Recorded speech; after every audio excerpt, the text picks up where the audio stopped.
I pozdrav svima i dobrodošli u još jedan video. Moje ime je Jovana. Trenutno se nalazimo u bašti, u mojoj novoj bašti. Sigurno se svi pitate zašto dugo nema bašte, zašto ne snimam. Par stvari u tome što, možda ste i vidjeli verovatno video pre ovoga, jeste što sam se preselila i što je cijela ova godina bila u tom preseljenju i vidjeli ste i novu baštu već, ali u svemu tome nisam toliko stigla da se posveti bašti. Zato nisam ni snimala. Bukvalno sam samo dolazila ovdje da se sredi to koliko može, a nisam imala vremena za snimanje jer ovo snimanje zaista oduzima dosta vremena. Znam da neke ljudi tako vide kako mi snimamo za YouTube i pomisle, lako je vama. Ima tu dosta posla. Tako da ja, nažalost, nisam uspjela da snimim sve ove godine. Pa ću vam sad ovako samo malo pokazati da vidite šta smo mi to sve imali iz ove naše bašte i šta je uspjelo, a šta nije.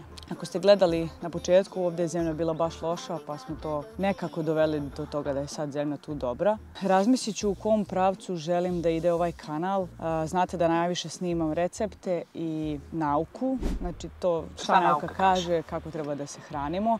To mi je onako nekako cilj, a ova bašta je nekako pored svega toga. Ne želim da mi kanal bude baštenski kanal. Vi znate da ima dosta boljih kanala o bašti od mene i ljudi koji dosta više znaju. Ja vam ovdje prenosim samo svoje iskustvo šta uspe kod mene, a šta ne. Možda nekad otvorim poseban kanal baš za baštu. Ne znam, lupila sam sad.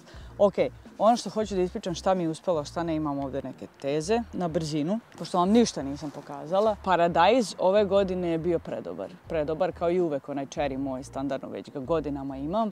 I ono što je zanimljivo, ovaj žuti i naranđasti, ljudi moji, to je seme iz Lidla. Svi me pitaju, znači bukvalno sam uzela paradajz iz Lidla, izvadila seme, posejala i evo ga ovdje. Znači predobar je i sada ću opet da ostavim seme. Paradajza zapravo ima i dalje, znači sad je 21. septembar i dalje mogu da oberem ovo što je ostalo i posle sad treba da se vadi definitivno paradajz. Crnog luka je bilo zaista dosta, ima ga i dalje, mislim iščupan je, ima da ga jedemo. Belog luka također ima sasvim dovoljno. Šargarepa nije nikla, ali možda se sjećate kad sam rekla da to nema šanse ni da nikne jer je zemlja katastrofalna bila, za nju treba rastresiti zemlja. Peršuna nikad više nisam imala nego ove godine, znači baš je rodilo. Bosiljak tu i tamo, ne, bilo ga, ali jako malo.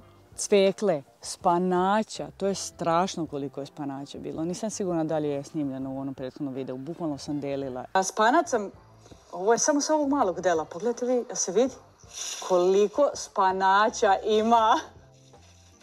Ja ne znam, ovo je stvarno uspeh. I rotkvica nikad bolja, znači to je rotkvica koja je kao paradajz veličine, ja ne znam šta je ono bilo. Evo je, ne bude posle, ne veruju mi ljudi.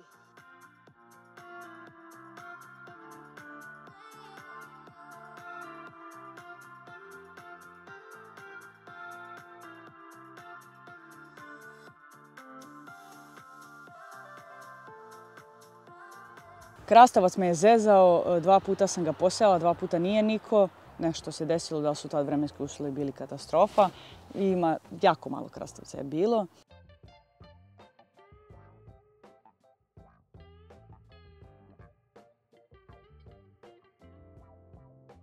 Tikvice je bilo, ali su mi nažalost prematorile jer dok sam ja putovala, selila se šta god da sam radila, one porastu bukvalno od one male, za 2 dana postanu one ogromne koje više nije mlada tikvica i nije lepa, ali je bilo baš dosta.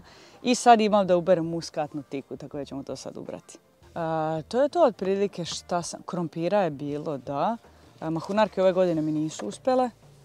U stvari šta lupom, bilo je ranije, ali nije bilo graška, nije bilo leblebije, kao što je onaj humus što sam pravila ovdje od moje prošle leblebije. Znači to me nekako nije uspjelo, ali kažem ja još uvijek ovdje učim da jednog dana kad budem imala mnogo veću baštu i mnogo bolje uslove da radim baštu, to će biti top. Kažem, možda tada otvorim novi kanal samo za baštu. Ne znam. Hoću da kažem da sam posejala neke nove stvari, ali nisam sigurna da niknu. Ali ću sad da vas provedem kroz baštu. Mislim, sve u svemu ja sam zadovoljna ovom sezonom. Zadovoljna sam sve ono što sejem. Inače, znate da su to kulture koje sejem. Probam nekad nešto novo kao što sam sad. Ali to će tek, posejala sam u septembru, tako da ko zna kad će da nikne tamo u martu, verovatno. U stvari februaru, martu. Sad ću vas provesti kroz baštu, samo ako mogu da... Aha, evo ga. šta sam posejala sada. Znači, spanać niče kao lud, njemu odgovara ovo vrijeme sada. Neke nove stvari. Da, imam pasulj i soju koja je kasno presađena i ne znam da li će uopšte da uspe. Presađene kad su bile one najveće vrućine u avgustu, možda tad i nije pogodno. I ono raste lijepo, međutim nisam sigurna će da završi vegetaciju, pošto je sad već manje sunca ima. Ali pokazat ću. Rotkvicu sam opet posejala, znači sve one brze kulture mogu sad u septembru da se seju. Šta je sad? 21. septembar, može i dalje. Može čak i luk sad da sejete. Ali rotkvica, rukola, što mi nije niklo, ne znam iz kog razloga, možda su puževi pojeli. Spanać je nikao, njega će očigledno biti. Ove godine spanać je lud. Šta sam još posejala? Probala sam bok čoj, rabarbaru, znači to su neke nove stvari. Matovilac, dobro, on će vjerojatno da nikne tamo na proleće, jer on sad se seje pa niče tamo na proleće. Neven je nikao, ne znam kako u stvari neven nikao, uopšte mi nije jasno u ovo doba, ali dobro. Šta još ovdje imam? Šargarepu sam posejala koja će tek da nikne opet tamo u martu, februar-martu. Pa ne znam šta ovdje imaš, korijander, začin i tako nešto. Uglavnom nove su ove bok čoje, rabarbara, to je nešto što sam željela da vidim da li će to uopšte da uspe. Nisam vidjela da je nešto niklo, možda tamo bok čoj, ali vidjet ćemo. Mislim, kažem, sve ide sporije sad kad je jesen. Kažem, zadovoljna sam ovom sezonom, koliko sam bila u bašti, dobro izgleda, sasvim dobro izgleda. Tako da vidjet ćemo što će biti tamo od februara, koliko ću vam snimati. Ja se nadam da će stanje biti malo bolje i da ću više snimati. A sad idemo u baštu da vam pokažem, da vidite kako izgleda.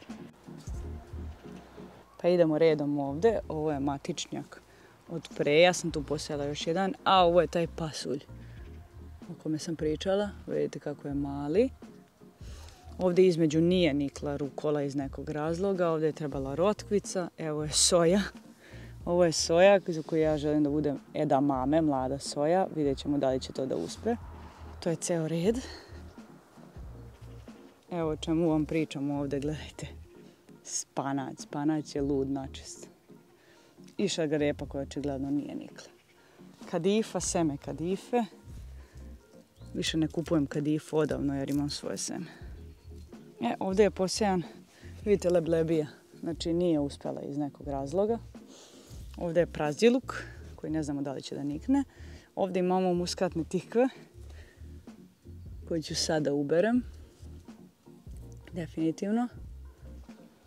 Šta ovdje imamo? Ovdje imamo taj bok čoj, za koji ja mislim da je, ne znam u stvari, ovo nije sigurno, ali vidite kakva je zemlja. Vidjet ćemo da li će da nikne. Ovo je neven, blitva, znači tu imamo i praziluk, njega jedemo zimi, on izdrži zimu. Imamo paradajz ovdje, evo da vam pokažem da još ima paradajza. Ovaj je stradao, ali ga još ima. Idemo okolo. Idemo okolo. I imamo ovaj treći red, ovo je taj iz Lidla. Ovo je najbolja reklama za Lidl. Pogledajte, ovaj naranđasti i ima ovaj žuti koji ću ja sada uberem. Evo ga i ovdje. I naravno paprika, za nju sam zaboravila. Paprika koju isto mogu da uberem. Ali je baš mala, vidite kakva je. I ovdje imamo još jedan red posejan. Znači spanać koji je nikao. Evo ga. Evo ga i ovdje. Imamo i šargarepu koju čekamo da nikne. I ovdje je čuvena rabarbara koju ne vidim ni traga ni glasa. Vidjet ćemo da li će da uspe.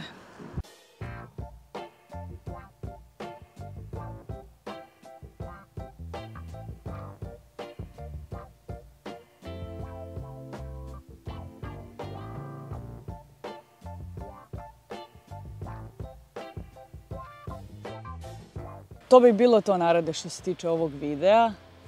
Ako vam je, mislim, ne znam šta vam je ovo značilo, ali eto, ako želite da me podržite, obavezno lajkujte ovaj video, nešto iskomentarišite i naravno subscribeujte se na ovaj kanal, to vas ništa ne košta, a mnogo znači meni. Vidimo se u sljedećem videu.